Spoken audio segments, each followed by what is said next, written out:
Number 3, gain international experience and expertise. Of course, that's, of course you need to do that. But how can you do that? Well, these are just a few ideas. I'm sure you could probably think of more. Now, I understand there's different age groups in this call today. You're from different countries or different fields. But if you're currently working, and you want to go global, you might want to talk to your employer. Can I do a shorter term assignment overseas? Or, I'm really interested in, going for 2 weeks or 6 weeks or 2 months on a short term assignment. Maybe you could volunteer to be part of a global team or project. For example, I'm working with a company based in Atlanta, but they do projects around the globe, and some of their team lives in Africa, but they might be working with across borders virtually, and then they might even go visit them or move to that country to work on that project. So again, it's really very exciting for you guys. There's so many opportunities. Of course, immerse yourself in a new culture. You could just go within Africa, because within Africa, there's so many different countries and cultures too. Travel the world, obviously. Learn a language. Use the world as your classroom. Pursue an international internship. Take university classes or get a degree. Study abroad. Host exchange students or be one. Consider moving overseas. I know there's some on here might be interested in moving and taking their career global. Well, there's something called digital nomad now, and especially with COVID now, countries started opening up, and there's like 50 different countries that have what's called a digital nomad visa. Now you can go live in these countries for a period of time, but the difference is you're not working within their workforce. So for example, if you go to Spain, you are not working in their in the Spanish businesses or whatever. That type of visa is where you would bring your laptop or your computer and you would be working in the country, living in the country, but you're not relying on jobs, whatever. And so a lot of countries have started, the Caribbean, Europe, and many countries are doing that. And they're different requirements. There's different links of them, but that's something new that's really emerged in the last few years. Working holiday visas is what I did. I don't know, what African working holiday visas, what those basically were for younger people under 25, 30, where you could go live and work in a different country for so many months for experience. Or you can become an expatriate, sponsored, let's say, for example, by a company, a corporation, or something like that. And that's what my company does. For 15 years, we've trained thousands of expats moving in from one country to another country and another country. In fact, I'm sitting here in Des Moines, Iowa, and somebody in Mauritius reached out to me and said, "Hey, Brenda, could you train our expats moving to Kenya?" Well, I have a trainer in Kenya who's a Kenyan expert who's going to do that. So again, it just came through an email. I wasn't even looking to help this company in Mauritius, so train their expats. So I know that even within Africa, there are so many government programs and exchanges. So each of your governments or programs or exchanges, you might want to look into that. Maybe the United Nations, some of those organizations as well. You could work or volunteer for an international organization or a nonprofit. Take advantage of, and of course, Dr. LD, look, take advantage of opportunities through the Career Development Department at American University in Cairo. So there you go. I'm sure she would be very, very happy to give you, areas or courses or ways that you could continue to develop. And she's doing this right now at the School of Continuing Education. She's offering this to you guys today to be able to do these kinds of things to gain international experience. By the fact that you're here today going through this, you are already an international professional. You're building your knowledge and your skills and learning more about that. So, but there's lots and lots of ways, to be able to gain international experience. And I do want to say, by the way, you don't even have to leave Egypt or Africa or wherever you're based. The world is there in your backyard too. So you've got organizations, you could start a business, you can take courses online. There's so many opportunities that you don't even, to gain international experience, you don't even necessarily have to go to another country. I find it really interesting. For example, let's say Thailand as an example. So I know people, oh, I want to go to Thailand, the Thai food, the Thai culture, whatever. Well, in Des Moines, Iowa, we have people from Thailand. People can connect with them and go have dinner with them. So you don't have to necessarily even leave where you're at to gain international experience. And by the way, I do have a free download. If you're interested, I have a document called 25 Ways to Live and Work Around the World. You can download that for free. And so it might give you some ideas about how you could do that, or you can email me at bmcguire@globalgal. So I wrote down 70 ways that you could live and work around the world. And then I took the 70 and I put them in maybe the top 25 categories that I think are ways to live and work around the world. Number 4, develop your global skills. Of course, that's something you've got to do and you've got to continuously do. I do every day. Every day I'm learning. That's the exciting thing about being in a global career. There's no possible way that you can know it all. And it's changing. And with AI and now with post-COVID and the world and what's needed, it changes every single day. So according to a recent survey of over 13,000 global leaders, what did they say was their weakest skill? So please in the chat, I would like you to put down what you think they said their weakest skill. So they asked all these leaders from many, many countries, many industries, what do you think they said that their weakest skill was? I would love to hear what you have to say. So again, Dr. Eldeep, I'm not sure if I can, oh, there it is. Okay, now I can see it maybe. So please put in the chat, everybody, what you think is the weakest skill that they're saying. Body language, okay. Which would go to communication. Communication, okay. Yeah. What do you think? Cultural communications, okay. Any others? Okay. So the answer is actually leading across countries and cultures, and one big component of that would be communication. So what I'm trying to tell you here is we don't all have it figured out. And how to lead across country. We're all learning. And I can tell you, I work with so many people on a continuum. Some are very savvy and adaptable. And then there's others who have their mindset's so closed, they don't even care. So we're all on a continuum. So how can you develop your global skills? Well, you can learn about the cultures and countries you're working with or want to work with. You can go through the cross-cultural training course. My company, actually every month we do a public course for 2 hours. We have a working effectively across cultures and countries. And then we have a 6-week, once a week we meet for a global leadership development program. So that might be as an example. Or you can connect with culturally diverse professionals in your own community. I'm sure Dr. Eldeep could connect you with people from around the world that are in Egypt or throughout Africa. I know I could, if there's somebody in Nigeria, I can connect you with Eric Idahan or other people. So expose yourself to different worldviews. You have to challenge, you have to think, you have to be open to other worldviews. Learn a language. And then there's something we do with our clients called Global Disc. It's a cultural assessment. And we can see on a continuum again, where are you compared to 50 different countries? So for example, if an American business person is coming to Egypt, we can show them a report that shows where they're going to need to bridge the cultural gaps to be successful.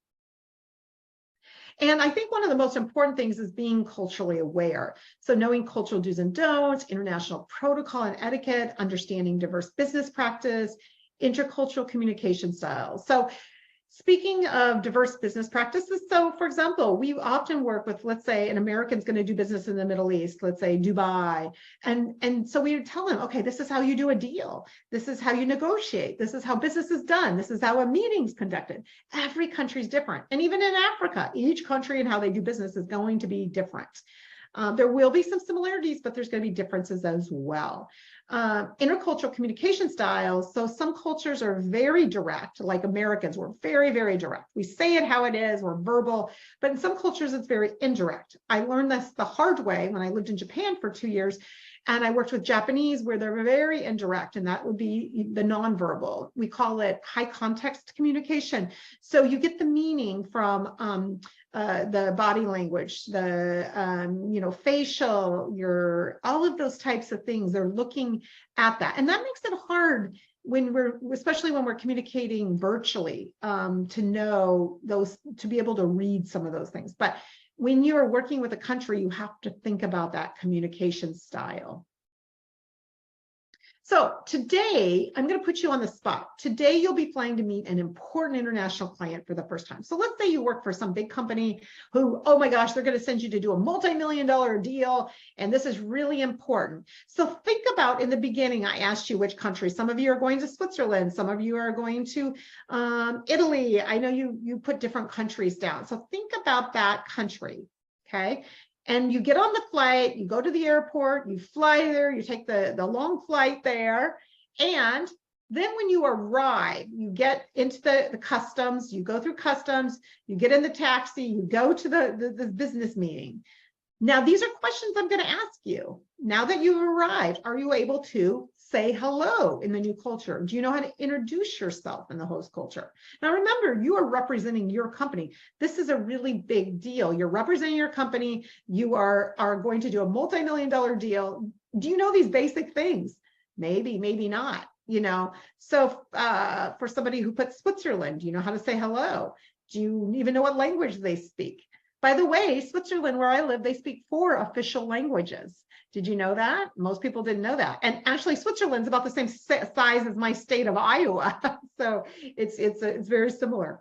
Do you know what is the best way to build a relationship? Do you know what is the appropriate business? Oops, it jumped. Etiquette. Do you know how business is done in that culture? Do you know how to sell? Do you know how to negotiate? Do you know whether the host culture tends to communicate directly or indirectly? So whatever you put on, whatever you decided, country you decided to go to, these are things that you need to think about. Now, there's all kinds of resources online for free on how to do that, or you can invest in a coach. Like that's what I actually have cultural coaches in Cairo that work with business people around the world who might be doing business with Egypt. How do you sell? How do you negotiate? How do you do deals? So these are some things to be thinking about. And of course, we can't not forget leveraging technology. The world is at our fingertips, even from a young age. What my niece has access to, I can't even imagine, right? And that's why I say it's a very exciting time for women in Africa to be global leaders, to take their career globally. Well, guess what? You're behind a computer. Does anybody even know? They want to know, are you reliable? Do you do a good job, a good product, or do you have integrity? All of those things are going to be more important than your age, your sex, your race, all of those kinds of things. So working virtually with the world, you can work with companies around the globe, which I do every day. And one thing you don't know is I spent a month, about 4 or 5 years ago, before COVID, I spent a month in Africa. I was in Botswana and Namibia. I was in South Africa, Zimbabwe. I brought my laptop with me, and I was working with clients in the US who were moving people to Germany. So I was working, in a sense, with three continents from my laptop that was in my backpack. So again, I'm working virtually with the world. I was doing proposals. I was assigning programs to my clients, working with my clients. I was answering emails. I was, we can do webinars. So even if today I happen to be in Des Moines, Iowa, but honestly, I travel a lot. So I could be on a plane doing the same exact program anywhere. It doesn't really matter where I am. You could be a remote employee. So we are now, it's a term here in the US, HR uses, and it's called global talent war, meaning that we have so much talent around the world. My husband works for a financial company headquartered in Des Moines, Iowa. They're a global company, but here's the interesting. People used to have to move to Des Moines to work for this company. Well, since COVID and with remote working, the HR is hiring people around the globe. They've got staff in Malaysia, in Europe, I'm not sure, maybe Africa. My point is that people now are more open, HR recruitment, to hire a remote employee. As long as you can, got internet connection and a computer, you can be a remote employee, and so forth. Location independent, what that basically means is that you can have a business or a career that it doesn't matter where your location is. It's basically very similar to mine. You can set up a virtual business, be a freelance contractor, a digital nomad, and be global project and teams. Most importantly, you also need to be proactive. Find a mentor, connect on LinkedIn, job shadow, meaning maybe you can ask someone to spend the day with them to job shadow, interview others, schedule a virtual career coffee, Google global careers. Research online, careerbuilder.com is the one here we use in the US for, so you could just do some research. What does that career look like, that job? How much does it make? What type of jobs are out there? But what I like about Career Builder, it will give you more resources about what does a resume look like in the US? How is an interview conducted? How do you do a cover letter? Because each country is different in how they do recruiting and interviewing. And I've been an international recruiter in 3 countries. For example, in Australia, the average resume was 10 pages. In the US, it's 2 pages. And if we got a 10-page, we threw it in the garbage can. So my point to you is it's really important when you're doing recruiting, interviewing, anything, do your research because it's culturally different in each country in the world. Join WhatsApp groups. I belong to several, like Powerful Women group, or there's many, many women's groups. Seek out international opportunities. I've shared that. And attend virtual conferences. That's what you're doing today. You're already being proactive. And so I applaud you for being proactive and being here today to know and to do those things. Because I can tell you that girl from Iowa, I didn't just have the world come to me. None. Again, I didn't even have the internet. I didn't have any of that you have. I had to go out there. I had to be proactive. And if you don't want to be proactive, then you can't expect opportunities to come to you. You have to go out there and do that. You need to be curious. You need to ask questions. And these questions, let's say you connect with somebody on LinkedIn, you can reach out to them and say, can we just do a 20-minute chat? I'm interested in this global career path. Can you tell me more about it? And this, it doesn't matter whether you're graduated or not. You can do this at any age. I have people all the time saying, Brenda, I'm interested in being an interculturalist, but what is that? Can you help me understand that? So I actually have these meetups all the time with young people, or not just young people who want to do career changes. But you can ask them, what do you do day to day? What do you like about your job? Not like, what kind of advice do you have for me? What kind of skills or education do I need? What is the typical pay range, starting, mid-level? So these are some things to start gathering some information about what that global career might look like. And then 2, I want to talk about financial resources. Again, I had to make my way in the world. My parents didn't have the money. They didn't give me the money. I had to be really creative. I had to work hard. I took on part-time contract temporary jobs. Sometimes I'd work 2 or 3 jobs and save money. I took out some loans. In the US, we have what's called good debt and bad debt. So good debt would be where you're investing in your future. Like student loans, we consider that good debt, or buying a house. Bad debt is where your credit cards and you're running them up and you're buying all kinds of clothes in the store, and you're just spending wasteless money. But I did some of these things, helped me to have those loans to do some of these things. We have a saying in America, it takes money to make money. So I remember as I was traveling the world, I was being very strategic. I was working around the world, I was saving money, I was doing this, I was doing that. But my grandmother, who came from a different generation, she just thought I was crazy. And she just like, Brenda, why are you wasting all this money? She'd never traveled once in her life. And when I got my job in New York on Park Avenue for a Fortune 500 company, she said, you know what, Brenda? And then she changed her message. She's like, well, Brenda, I guess you were right all along. And I'm like, I wasn't just traveling and having fun. I was investing in my future. And then as a result, I didn't just get a job at Park Avenue in New York and make a good salary. I had to invest time, money, resources in my journey. You could do unpaid or paid internships. And, that equals work experience, contacts, better jobs, opportunities. But what's really exciting about that is that gives you a chance. So for example, I went to Washington, D.C. and I worked unpaid for a whole semester I did get some credits, but still I didn't make one. I worked 40 hours a week for 4 months. And but what I did get, even though I didn't get paid, I got work experience and contacts. And because of that, I ended up working at the US consulate in Sydney, Australia. So because you do that, you do those kinds of things. But of course, if it's paid, it's better. You can work for an international company or organization remotely. I wire payments to my international contractors all around the world in US dollars all the time. Skills services exchange. Did you know that I sailed around the world twice for free? There was something called Peace Boat, and it was a Japanese NGO, and it sailed around the world doing different partnerships and exchanges with different social companies, organizations, nonprofits. Anyway, they had me teach every day while we were at sea. I taught English, and in exchange, I got room and board on the ship. So I didn't make money, but guess what? I got to sail around the world twice for free. So these are opportunities. Be creative. I remember my parents, I said, I want to go to Switzerland when I was 19. They're like, okay, good, but we can't give you any money. So I had to get creative. I looked for grants, scholarships. I applied for them. I reached out to local organizations like the Rotary Club and said, hey, will you sponsor me? I will come back and give a presentation. They gave me a donation. I did so many things, and I paid for it by myself by doing that. Look for grants and sponsorships and fellowship opportunities. For example, there's something called the JET program in Japan where the government has a program. It's for a year. You go teach in the rural countryside in the country, and oh, by the way, they give you a stipend, room and board, that type of thing. There's student work visas, exchanges. Again, you'd have to check with your own country, your own university to see what those are. And of course, there's all these free things, online resources, networking, information, courses, summits.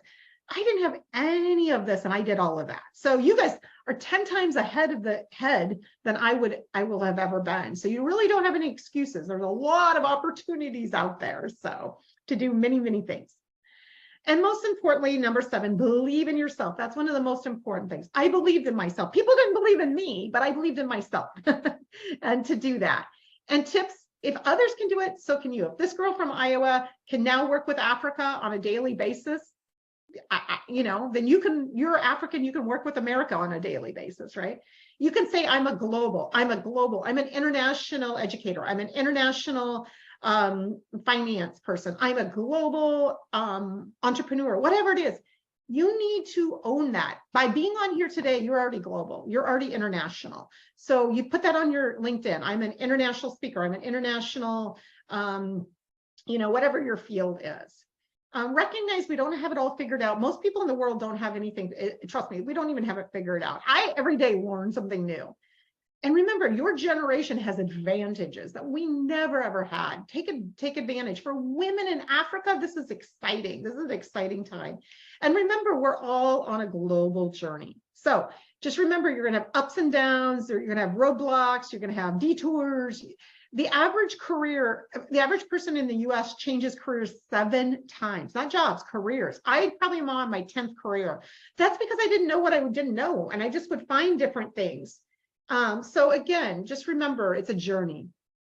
Now, what we're going to do is we're going to do a breakout session, maybe for 5 minutes, not very long. I'm going to be breaking you up into groups of 2, just the two groups of 2. Amira, let me see if I can do it from here. Oh, I can do this. Yes, So what I'm going to do is put you into breakout rooms. And what I want you to do is you're going to be answering these 2 questions. Let me what is your global career goal or dream? And if you could do one thing in this world, what would it be? So again, what is your global career goal or dream? Or you can answer the question, if you could do one thing. Maybe there's something that you've been inspired by this presentation about doing. So what we're going to do is we're just going to do this maybe five minutes or so, very, very quickly, and just share who you are, where you're from, and maybe one big global goal or dream. Okay. Oop. How many people are actually on here? Maybe I need to do. We have 14. Oh, 14. Okay, so I need to do 7 rooms. Sorry. Let's do 7. Okay. Let's see here. Let's see here. I might have to I think I did just 2 rooms. I needed to do 7. Let's see. Okay, here we go. 4, 5, 6, 7. There we go. We're going to recreate that, and there we go.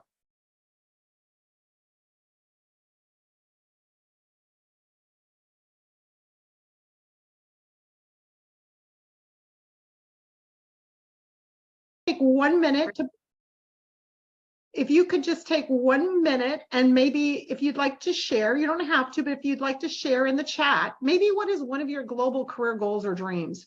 Or if you could do one thing in this world, what would it be? I would love to see maybe what you've been inspired to learn today, or if there's an area that you've thought about now taking your career global and so forth. So if you could just put in the chat, maybe one thing you want to do in this world.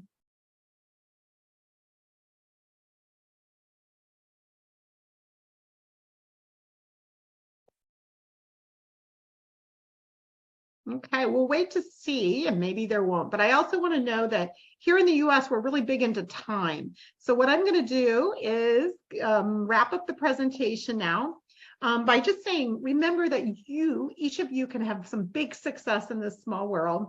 And just as a recap, there are 7 keys to success right now that I suggest, as mentioned. Open your mind, open your world. Explore a world of opportunities, gain international experience and expertise, develop your global skills, leverage technology, be proactive, and most importantly, believe in yourself. So what I'd like to do now is to say thank you. I really enjoyed being here today, and thank you for Dr. Eldib and for the School of Continuing Education, American University in Cairo, for inviting me today. Here's all my contact details. I would love to hear from you. Here's my email, brenda@worldwideconnect.com, or you can send me a message on WhatsApp too. There's my websites. But I want to say thank you very much, and I'm going to turn it back to Dr. Eldib. I'm also here to take questions as well.